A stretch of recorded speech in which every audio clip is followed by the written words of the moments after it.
You've been in the news a bit feuding with Hillary Clinton, who is a great foe for anyone. We've delighted in feuding with her over the years, and she exemplifies cancel culture.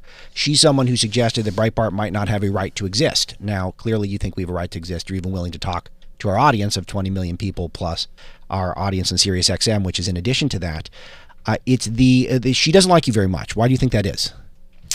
You know, this thing that has rolled out over the last few weeks, I think it's important to point out that this is not just, well, she doesn't like me or I don't like her. There's a deeper issue, sure, and contrast here, and that issue really is I think there's two main things here. Number one, what we've seen play out is this message and this warning that's come from Hillary Clinton as well as her proxies and the foreign policy establishment elite in Washington that says if you stand up against them, if you dissent, if you as I am, are calling for an end to our country's long-held foreign policy of being, sure, the world's police, toppling dictators and countries we don't like, that if you do that, then your character will be smeared, just as they are trying to smear my character and undermine my campaign. So I think that's number one. It's a dangerous warning to everybody. It's not just for me. It's every veteran, every American. If you do this, if you go, you too will be smeared. If you go against their party line, that's what's going to happen.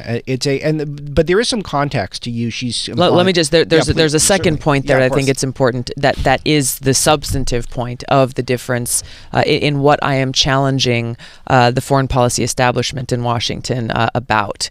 And this is something that has crossed party lines. This is the Clinton-Bush legacy of foreign policy of, again, being the world's police, going around toppling dictators we don't like, helping support and prop up the ones that apparently we do, but